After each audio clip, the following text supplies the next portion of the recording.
supposed to do for T1, what he was trained to do for T1, but he was on the bench. Now he can get revenge against his old squad here. The meta suits him. It is just, it's all so narrative-based almost. It feels like the series. It's like it's a script that we have in front of us, but it's just beautiful play from LIIV SANDBOX. No, they played fantastically well. T1 going to ban away the Sivir this time. I actually very much enjoy that. I felt like their composition after the Sivir got a little bit ahead. There was sort of nothing that they could really do about it. So just banning it away is certainly going to be a decent way of handling the situation. Now we'll see whether the Zeri is going to be looked at now that Sivir is no longer on the table. Kalista going to be taken away first, though, by LIIV SANDBOX, not wanting to see that pick in this particular meta right now. And in fact, it's a Zeri ban on the blue side, meaning that Aphelios is probably raising in stock value. Oh, certainly. Now, if LIIV SANDBOX ban the Aphelios, we'll have 5 AD carry bans here in this first phase. Now, Sylas's value, I think, also rises quite significantly here with the bans we have because, again, there's evolution. So it is 5 AD carries. Now, Aphelios' stock goes up, but Sylas controls Azir and also controls Gnar. And, you know, despite being really absent from the last draft, I think this might be first picked Sylas angle for T1, even though they, like teams like Nongshim, aren't prioritizing it very highly for their mid laner. When you look at the bans here, it seems like the way to go. Now, Wukong in a similar state. Yep. And it looks like they'll pick him up instead. Well, there's also a Yuumi that's still available, but Yuumi's best friends, the Sivir and the Zeri, are both banned. And the Lucian as well. Yeah, and the Lucian. So we've got 3 that have been taken away. Of course, Ezreal Yuumi is the only other real pairing that you'd expect to come out, but probably not going to opt in for that one just yet, as LIIV SANDBOX are just taking their time to figure this one out, and I would love it if it was just Aphelios Kench. You could just lock that one away now, and you'd feel pretty good about the situation. Especially because Jinx is probably going to be pretty highly valued here for T1, and she'll also enjoy the Kench. But they want to take the Azir, and this is a strong pick for LIIV SANDBOX here because Faker and T1 don't prioritize the Sylas really at all, so you feel pretty comfortable. Plus, the issues we talked about last game, the nerfs to sustain and stuff like that make Azir much stronger in the lane matchup than he used to be. Yep. So. There's also the fact that Faker has been playing a bunch of Sylas actually in solo queue recently, so it might be that he does opt into it. He's been very successful in the champion as well. Well, if you're going to lock Sejuani in this early with Gnar available, with Trundle available, I think the Sylas is almost a must pick at this point. Or the Ahri. The Ahri for Faker. I remember Faker basically pioneered how reworked Ahri was played. He was the best one. He was the one playing it the most. He was winning even counter matchups. Oh, okay. All right. Well, that was a curveball I don't think anybody really saw coming, but the Swain here with the Sejuani, with the Wukong, is an insane amount of power. But this now allows LIIV SANDBOX to just draft around range and avoiding the Swain here, potentially even some more lockdown. I think Renata stock goes way up against T1's composition now, and I'd honestly like to see it here even over the Kench, but it looks like just for the extra safety, Kyle wants to lock that one in. I think as Aphelios and Tahm Kench, if there's a Wukong, Sejuani, and Swain on top of you, Tahm Kench isn't going to save you most of the time. I think Renata is going to save you a lot better, but they've made their call. They have. So T1, very short range so far, a lot of control of that space as well. It will give Aphelios actually a fair bit of value in these fights, not to mention the Emperor's Divide. But I think it was actually Faker versus Closer in this exact Swain versus Azir matchup that T1 steamrolled LIIV SANDBOX. Yes. So very early on in the season. Yeah, it was very early on in the season. So this is a bit of a flashback as the Karma is going to be banned. There's the Sylas ban as well. Very interesting that T1 are respecting LIIV SANDBOX's ability to flex the Azir towards that top side of the map as well. Yeah, I think that the bans of the Yuumi and the Karma really scream, hey, there is one really viable pick for your composition that works extremely well with the speed ups that Karma and Yuumi can provide. His name is Ezreal, and I don't want you guys to pick him because that would offer a lot of range. So it'll be the Gragas. Safe blind pick here. Well, it's not even blind in this case, just a safe weak side pick is what I was trying to say here. For Dove, once again, into the Sejuani. Oh, so good into Wukong and Swain as well. You could split this team in half. You could body slam them for disengage. So it is going to be the Jinx that comes through here. Well, the question is what support? It'll just be Jinx Thresh with this composition that doesn't really gain that much from it. Whereas LIIV SANDBOX have strong front to back here, great engage, disengage, burst damage. They've got it all. Well, it could be Blitzcrank. Keria doesn't look very confident in it. But of course, the player cam. Yeah, we have to remember Blitzcrank's ability to deal with shields as well of the Tahm Kench.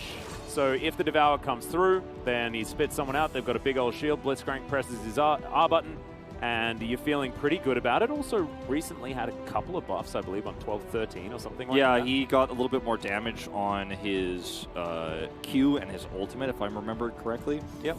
Or it might be his Q mana cost was decreased, but I know his ult got like 100 more damage, which is pretty significant. Trundle here, very strong at defending against all-ins in the mid-game and in the bottom side of the map. The value he's going to get out of Subjugate into the Sejuani is insanely high. Subjugate against Wukong, also insanely high. Yeah. And as T1, what you are attempting to do here is slow somebody down with a Jinx Zap or get a hook, get Jinx excited, and then basically steamroll quite literally with Swain, Wukong, and Sejuani just running at LIIV SANDBOX with all the CC they provide. You know, we are going to see the Imperial Mandate here for Swain, and then once he ends up getting his slows later on, it's going to be a huge issue for LIIV SANDBOX in straight-up fights. But the fact of the matter is, Prince doesn't really need to be in these fights to be in range because, yeah, he's low-range Aphelios, but he can just shoot out his Moonlight Vigil. They have Emperor's Divide to push T1 away. Plus, they have Trundle. They have the ability to subjugate so many resistances. I think that turning fights becomes very easy as LIIV SANDBOX. I think the Blitzcrank is this really interesting X factor here, and it's not the first time we've seen Keria play it. It's something Chronicler mentioned a lot, is sometimes you see these picks where it's like, okay, well, Keria is not a master of Blitzcrank, but everybody knows how Blitzcrank works, but will he be able to make the same impact as Kyle on Kench here with the... Oh, but casted Jun? He's not, yeah, I'm like, he's not casting. Yeah, he's not casting that. Anyway, okay, you can still be a fan even if he's not here. Yeah, it's a casted Jun fan, so we're okay. Oh, I thought it said Sunke. I was about, like, even if it did, let's just say that they're a casted Jun fan, because otherwise it's very embarrassing. As we're going over the drafts yet again, this is the LIIV SANDBOX one. This one, if they make it relatively unscathed into a later stage, then they're going to be feeling good. Let's get into game number 2 finally.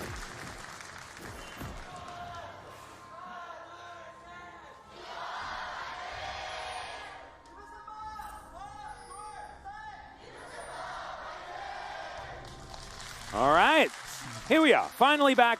All of the runes absolutely sorted out as T1 move over to the blue side. This has been their most successful side so far, as I haven't seen this Blitzcrank skin in competitive thus far. It looks like the skin, that old Blitzcrank skin, where it's not actually attached. The arm just goes out, which I. Oh, really the eye Blitzcrank. Yeah, the one that was like disabled for forever because it was actually broken. I really didn't like that one. Even as a Blitzcrank main back then, I was like, well, I'm not going to play that skin. That's just messed up. Yeah, this one scares me. This one looks like that, but yes, more terrifying. It's like the return of that skin, except pinker with a lot of other things attached to it. Yeah, it's like if the Diva robot was controlled by 2 people. Yeah. It's just like, I don't know, man. It is very cute, but I didn't know Blitzcrank was controlled by 2 teddy bears that are mind-linked. Isn't it? Aren't they cats, though? Oh, are they cats? Yeah, I think so. Oh, I don't even know. Anyway. By the way, I do think that Blitzcrank into Tahm Kench can be, especially with these early levels for the Aphelios, can be a matchup that is based on, did you hit the hook? No? Okay, I didn't think so. Probably not going to happen. But Tongue Lash is on a much shorter cooldown. You could use it more repeatedly, and you should be able to trade pretty aggressively. It's not just going to be, okay, Jinx outranges, we win, it's over, like this matchup would have you believe. Yeah. That's definitely a thing that has been working out thus far, as Keria is still holding on to that hook, or at least holding on to all of his buttons. As you can see, hasn't skilled anything yet. Wanting to make sure that he has anything available that he might need. As Aphelios is on a 6-game losing streak, Prince is one of them as well. Yeah. Prince not having the greatest win rate on this champion, but has played a ton this season. And we've compared Prince and Aiming's Aphelios win rates. Like, Prince has played it twice as much, but Aiming is undefeated, I believe, still on the champion. And there's so much to break down in terms of what these two comps do later on. But my biggest issue for T1 is that what they have to do is run at LIIV Sandbox, and LIIV Sandbox has several ways to say no. And that is Cask, Pillar, Tahm Kench, Emperor's Divide, and you push the Swain away while he's ulting, Blitzcrank hook doesn't land, and the Cyclone runs out, and you're like, okay, well, your move, T1. Ooh. That was close. Yeah, hook is going to graze the sides of this Tahm Kench. Oh, no foul, though. You may as well throw out a few. You miss every hook you don't throw, okay?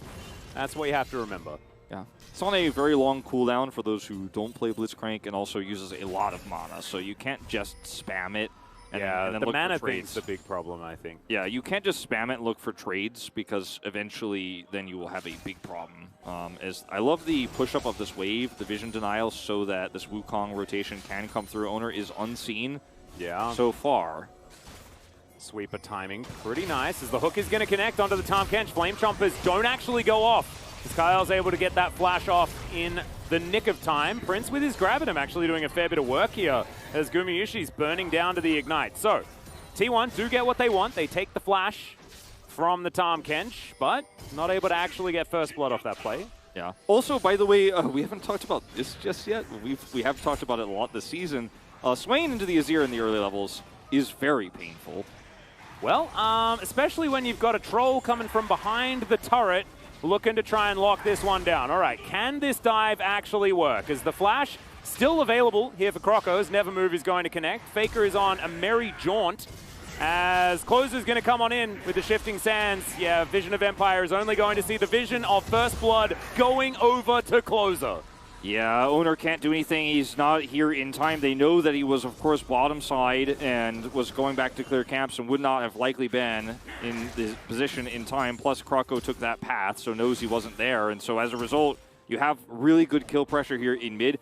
Even if Faker somehow miraculously survives there with, like, Zeus rotating down, which would have cost him farm, Faker was going to lose so much of that mid-wave, so dying actually almost a good thing for him because he could just teleport back, because he was about to lose tons of minions on any longer of a chase that happened there. He also did flash, of course, so not having that summoner down before Closer hits level 6. So now you have the threat of the Emperor's Divide in a lane that's already so Azir favored because of the range advantage he has. And yeah, Crocker just comes over here, forces him to flash, flashes for his pillar here, after he gets caught by the root. Man, Faker, there's just no way out. And like I said before, look at the wave in the mid lane. If Faker lives any longer, it's probably even worse for him. So, yeah, Owner's going to turn up a little bit late. Should be able to actually pick up that wave. Didn't actually notice whether or not he managed to do that. But as you can see, like you were talking about, lead is massive now for Closer. Dove taking a lot of damage, as he generally does in the majority of matchups in the top lane. But he's got plenty of farm. That wave's going to push back towards him as well. He can go for a back and then teleport in whenever he feels like it. There's Faker now with a minion wave underneath his turret. Closer to be able to close the gap a little. Closer's going to get a turret plate at this stage. Grabbing him is up. Well, usually taking a fair bit of damage here as well, as Carrier's just getting poked down. Red-white guns here for Prince are so scary. As Faker has demonically ascended. There's the Emperor's Divide. Closer will be able to avoid the huge explosion. And it's just a trade of ultimates in the end. Yeah, this push here on the bottom side, such a problem, though, for T1. And this is the first early Drake we've seen of the 4 games this patch so far in our region. Finally, LIIV Sandbox have so much control of the bottom side. Ults are exchanged in mid. Closer has an insane amount of prio. And Guma's just forced to stay down here and try to farm under turret. They don't know where the Trundle could be lurking about, but I think they definitely are expecting the Drake is being taken right now. But he has to play so passively here because it could just be about to be dove again. Yeah. And LIIV Sandbox will take the first Drake here. It is going to be yet another solo Infernal, so yeah, not fun for Souls. But in terms of individual stats right now on this patch, it is pretty amazing. Good RNG here for LIIV Sandbox in the early parts with all the control they have. And once again, where's the advantages for T1? Top side, Dove sitting under turret. You'll take that every time. Yeah, and this is how LIIV Sandbox play. Like, if Dove is ahead, something went wrong. LIIV Sandbox will get very confused about how to play the rest of the game. We're like, oh, why do you have so much money, Dove? This is not how we're supposed to win the game. No. as he's just going to be very happily cleaning up minions, and I think he might actually have more gold, but it doesn't really matter. It is just 2 tanks smacking each other around. So, 1,000 gold the lead here for LIIV Sandbox, as Closer is Tokyo drifting there in the mid lane. He's losing even more minions. Owner's picking it up the slack for him, but he took that trade of ultimates earlier and then took some subsequent bad trades in the lane. But, I mean, what are you supposed to do? You're playing Swain into his ear. I mean, it's not one where you go, oh man, I outplayed him back there. He just puts his sand shoulders up and pokes you and chips away at your health bar over and over again, even if you do have ult.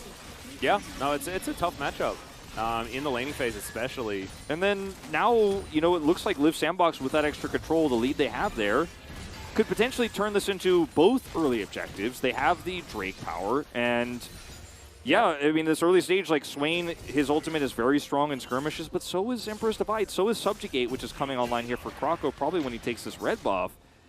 And LIIV Sandbox, I mean, it's a huge lead this early on into the game. Yeah, and you can see Owner is here just to help push this wave out, actually, trying to get some semblance of control back in this game as Abyssal Dive comes down. It's a nice little knock up there from Carrier, but Moonlight Vigil comes down here, and Prince is doing so much damage. The hook is going to connect. Tries to throw out the ulti there as well, does Carrier. So no one's going to die. They do get the heal out of Gumayusi. Yep. T1 going to group up here for Herald. Well, Cask is going to go entirely wide here as Fake is going to turn up. Looks to try and lock down a kill, and I think he should be able to. The Demonic Ascension is going to help out. And the first kill for T1 will go over to Owner. Yeah, this is going to be pretty huge for them, grabbing control of this Herald now. And Subjugate not really utilized in this fight, not able to get it there in time. Don't want to waste it. Croco's going to catch this wave as you're going to back. So Closer going to, you know, walk away empty-handed here. Isn't going to be able to grab a second plate. Bottom side here, Guma does lose really nothing. Like, he lost a plate, but that's it. Despite Carrier hooking and ulting there. Doesn't have to flash. So this is honestly best case scenario, I think, for T1. All things considered, Guma's like, yep, cool, thanks for the free wave here under turret. I know that Trundle is topside clearing that wave. And T1, with the snap of their fingers, they get a pick, and they're back online. No, it's really nicely done, as I don't think Croco had any idea what was going on. Because Faker just walks on up here, and they'd already walked a little bit too far forward. And yeah, Dove, absolutely nowhere that he could go. I think the expectation here is that Faker shouldn't be allowed to ever have enough control of the lane to actually be able to walk up like that. So without looking at the minimap, he just assumed Closer had him locked down, because that's been the case through all of this early game. But Faker's able to find an angle, get out of the lane, and rotate over. So a bit of a miscommunication there. I think Closer definitely should have been communicating, like, he's not here, he's probably coming up, you guys should back away. Because I think if LIIV Sandbox do back away, Faker's lost time, loses a little bit more control of the lane, and then LIIV Sandbox and then collapse onto Herald. Well, the pick like that puts T1 right back into the game. Certainly does. Prince is pushing here for this bottom lane, though, as Croco is rotating down, and Gumayusi does have Carrier on the way. Flame Chompers come on in there as well, as now Prince trying to lock down the kill onto the Jinx. As the Devour comes through, and all too easily, LIIV Sandbox will be able to pick up the kill onto the Jinx. Owner's rotating down. Vision of Empire was there from Faker, but not much more from the Swain can be given, as he's got a minion wave to pick up. LIIV Sandbox, pretty comfy pick underneath the turret. Yeah, taking out the Jinx here early. Kill picked up for Prince.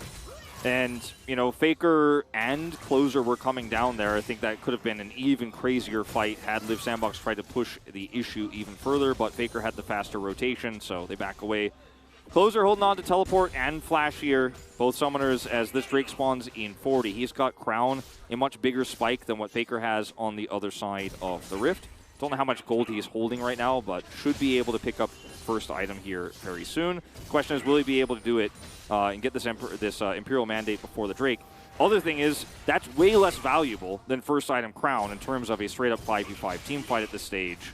Yeah, as all this ward is so valuable if Closer is actually going to walk on over there. And you can see the pings, actually. I wonder who that was.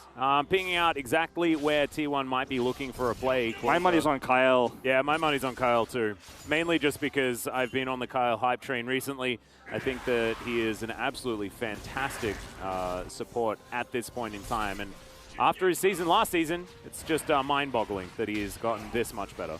Yeah, it's crazy what he's been able to do just as a... I don't want to call him a shot caller per se. As okay, hold on. Closer has flash. Yep, Never Move does come through here as well. Holds onto it for as long as possible, as the Emperor's Divide Shifting Sands is going to get Closer well and truly out of dodge. This is really important for Closer to not overextend here and give over some kills, because that's the way this T1 comp works, and it just becomes extremely comfortable to play if Faker and the Wukong start to get ahead. Owner already has 1 kill. Well, hook comes through here as Croco is going to need to subjugate. Does do so, but is going to still be taken down. Owner picks up that kill. Now Closer's trying to get the autos through, but doesn't have enough mana for the Conquering Sands or the shifting or anything like that. Prince is going to get another plate down here towards the bottom side, though, so that's definitely good news if you're a Sandbox fan. But now Carrier going for even more. Zeus finds the Glacial Prison, and this is the kind of follow-up that we've learned to expect from T1, and finally, they'll be able to deliver it. The Azir also falls down as he burns really far up that lane as Dove up here clearing out a minion wave, not going to be able to answer nearly the amount of advantage T1. I mean, he will get a plate or two here. It looks like just the one because there's not a whole lot of time. Teleport does come through, but just the one plate definitely not even close to the value. Plus, it's on a Gragas here. But I think LIIV Sandbox definitely could have played this fight a little bit better. The problem is they didn't have great tools. Emperor's Divide was used just previously defensively. Prince is trying to push those plates bottom side. That's the MO for LIIV Sandbox, so they don't actually have any real follow-up damage. The hook comes through from Carrier. Finally hits a big, impactful one. And that's a huge swing of gold, again, going into T1's favor. Now 1,000 gold ahead. Top side here, Zeus getting some plate value, does not have teleport. Looks like they're going to trade that cross map here for Drake. LIIV Sandbox feeling very good about this one. We'll see what the soul is.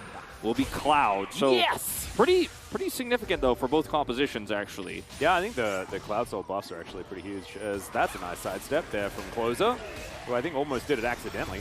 All right, Gumishi's going to have to flash, but Croco's making his way in. Moonlight Vigil comes down, and Prince locks up that kill very comfortably. They take the turret as well as the Cyclone will come in. Now, Owner, can you get any more out of this? As Faker's going to come down. Owner will fall, but can the cleanup actually come through? Prince now trying to fight it out against Carrier. Faker against Dove and Croco together, and he's losing out on the trade. Carrier's going to go down. There's the cast to divide the fight here. Try and keep Closer alive, who manages to walk it out. Gives him the thumbs up as well as Zeus will be taken. My God, what did Closer have for breakfast? I mean, I just never thought I'd see the day that we'd be watching LIIV Sandbox out-hands T1. And it's Closer kind of out-handsing Faker here. And in a lot of these fights, LIIV Sandbox have not the advantage. They're trying to force fights on their terms. And in moments like this, when Wukong's rotating down, it's very concerning, right? Carrier's here. He has punch, right? He has the ability to turn this one around if he can get close enough. But Devour is amazing. That's a pick. Now, in this next fight on the bottom side, which we have to watch this one first, because this was where things went really nasty here from LIIV Sandbox. Really nice hook follow-up here from Carrier. Closer burns down, and this is a ton of extra gold. But then when we go to the bottom side play, that's where it's like, okay, LIIV Sandbox, you're really pushing the issue. Wukong's coming over. He's going to have his ultimate, but they do it cleanly. Prince takes very little damage, then they focus the turret, stop the teleport. Then Owner is left alone here. Cyclone, not very valuable, doesn't hit Prince. And look at the damage output here. You're feeding the 80 carries. Yeah. And then, I mean, I don't know how much more we're going to watch this because of picture-in-picture, but Closer just outplays everybody. Zeus can't get in there. And also the cast to come through as well, like this one right here, to split up the members of T1. They let Faker get away, but that means that Zeus is 100% by himself, and that meant that Closer was given his opportunity to escape. Now Croco's going to get engaged on Emperor's Divide to try and split up the fight, but still, they're able to take down Croco, and now LIIV Sandbox, no way to stick around for this one. Surely belongs to T1. Never move, not going to connect there. As LIIV Sandbox, I mean, they can win a fight, and then they instantly lose one, and it's happened over and over again this game. Yeah, T1's comp, when the game state is like this, it still works very well, and it's starting to get easier and easier as Faker starts to get more items. When he gets his Rylai's, that's when he's really going to be online. And this is going to be another charge coming through from this Herald. Well, Moonlight Vigil comes down. It's a lot of damage. The hook connects onto the Tahm Kench, but he just wants to eat that Grey health, and he's going to be pretty happy. Great Devour there from Kyle, who spits out Prince, and the Jinx is already being taken. Look at Dove. He's just in the backline murdering everyone. What is going on? It's so many kills over to Prince. It's a triple. It's an ace. And it's an ace for LIIV Sandbox. And Closer was top lane. And they did this without the Azir, like you say, and the turret was still up. T1 forced a dive here. There is Devour available. There's Grey health up. And you are really forcing a fight here. Now we're going to go back to this one, which we did see the Emperor's Divide. Low impact here. Croco does not get to really use Subjugate to any real value. Does get picked off here. Nice snipe coming through. but this fight is over just there. Now, they really want to force the issue here and try to get this inhibitor turret down. But look at how little hits. Remember, Azir is not here. The hook comes through, but turret's still up. Turret's still up. Baker's pushed away. Doesn't have his ult up here. Cyclone, not good enough. Look at Kyle. Saves Prince here. He's got the shield. Zeus still chases. Turret's still up. Dove with the stopwatch. This was beautiful play from LIIV SANDBOX. And T1, massive overextension. No reason to hard force this. You get a hook with the Blitzcrank. You see what you can get. You do not need to be between turrets. Oh my god, Kyle is too good at this game, Wolf. And he's too good at Tahm Kench. Yeah, man. I regret saying I didn't think it was as good of a pick now. Yeah, I mean, he's so good at engage that I completely understand. As we're straight into another fight. Zeus is going to go down. Prince gets another kill. He's 7-0-3. As Carry is going to get knocked up. That's another one. Make it 8-0-3. He's legendary. T1. Well, losing another series tonight here, I think, Atlas. Coming back from right this now, one, yes, absolutely. Coming back from this one, I think, is going to be a taller order than coming back from the first one, because this is a 8-kill Aphelios. It is, look at the build here from Closer. He went straight into Asher's Tooth, so he could side lane and split push, which he did very well to get that extra turret topside during the picks in that last fight. Oh no, Ona's going to get knocked up. Dove finds himself a barrel as well, as Ona has no other option other than to try and get as much damage down as possible. And LIIV SANDBOX are just picking T1 off. This is going to be Soul Point now going over to LIIV SANDBOX. And Zeus looking for a flank. He was spotted. Closer's like, Closer's like, do I want to run or do I want to kill? I want to kill. Yeah, he does definitely want to kill as he puts up the Sun Disc. And Zeus makes it back to Faker. So he's going to be all right. As LIIV SANDBOX, they've started up the Drake, and they will be able to take that one down as well. And I don't think they mind too much that the health of the Drake has been buffed, because Prince probably just wants to test his DPS a little bit more on a beefier target. I cannot stress enough how insane it is, the turnaround here for LIIV SANDBOX. We compare round 1 to round 2 with how these two teams are playing. And it's moments like this where Zeus and everybody's tunnel vision on killing the 80 carry, but it's a Tahm Kench comp. It's like throwing the Sejuani ult at Sivir when she has Spell Shield, which we saw last game as well. This is T1 not in their perfect headspace. You could really see it in their play. They are not playing up to their normal standards here. And getting punished like this, I mean, this is just good proactive play from LIIV SANDBOX. But you're out there as Wukong trying to hold a wave. Guma wants to farm. Why are you out there? And LIIV SANDBOX are just taking any mistake they see and punishing it hard, leading to a massive advantage across the board here. And now T1 have lost so much tempo that the straight-up front-to-back fighting is not a thing. And they're going to have to hope for hooks and hicks, and Jinx getting excited because she's about to be down an item here, i.e. rapidly approaching for Prince. Yeah, and Prince is just so extraordinarily gigantic. And when he has a Tahm Kench as well, Prince can basically frontline. We've seen it already as Crocco's going to face check. Okay, well, can they actually kill him? As he's got Subjugate, there's a Devour there as well. Closer's going to turn up. Zeus is fed to Prince. And now Faker's going to get popped back. Also fed to Prince. Prince is just lapping up the members of T1. 11 kills now as Closer dashes in. That might have been a step too far, but he does have the stopwatch or Azonia's. I'm not entirely sure what it is at this stage. He's got a flash available too afterwards. Doesn't have to use it. Oh, man. Shuffles his way out, and I think it is stopwatch he just broke there. Either way, that's a turret. Yeah. Stopwatch is broken. He went straight for the Nashor's second. And he's rewarded because he gets to keep his stopwatch until this critical moment. Baron is up. Baron should just be taken. Zeus, in these last two series, what happened to our frontrunner of MVP? He's been, in this game, just picked repeatedly like he was last time because his team isn't there for him, right? He's trying to frontline. He's trying to set things up here, going to the left here instead of going down. Definitely not the right call. But we're just not seeing the same level from him. We're not seeing T1 look coordinated. Curry is playing Blitzcrank here, had some picks in the mid lane, but they weren't ever able to win a straight-up team fight. And when it gets to the team fight phase, just like last game, LIIV SANDBOX are front-to-backing it every time, starting off with picks on those tanks. Zeus has 4 deaths this game. Yeah. Ever since he played that Prowler's Call Renekton, then played the Zac, last game caught several times on the Sejuani again. LIIV SANDBOX have him as their primary target. They're bursting him down quickly, and they have the items to back it up. No, it's amazingly well played by LIIV SANDBOX. Once again, Dove's having a great game. His cast there in that last fight was absolutely beautiful. I like that he was trying to also clip Gumayusi with it to get him out of the fight and just lock down Faker. Didn't quite work out, but he got the target that he was looking for as carrier. Oh no, the Glacial Prison goes wide as well. As LIIV SANDBOX now with that on cooldown, they should just be able to go and take this Baron. It's just incredible the form here of LIIV SANDBOX at the end, where it matters so much. This is such a stark contrast for them in previous summer seasons, where they fall apart at the end. Closer very alone here. Yeah, Dove also a little bit out of position as the Baron is going to be taken down. Ona looking for his opportunity. Dove, flash, body slam, gets to safety. What is this? Emperor's Divide on turn 3, and it's a massacre for LIIV SANDBOX. Prince is so safe over the wall. Immediately, it's a double kill as T1 are getting routed. Gumayushi, the last man standing, and LIIV SANDBOX may complete the 2-0 right now. I think they will. Guma getting just chunked down by a Trundle.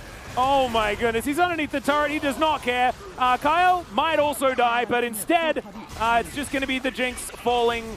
That's an ace. SANDBOX, yeah, they pick up the ace, and they are going to win this game. They're going to win this series 2-0 against T1 and claim sole possession of third place. A 23.5-minute victory against T1, our second place team here in the LCK. They made it look easy. Not one part of this series was close. Neither game for even a second did T1 have control.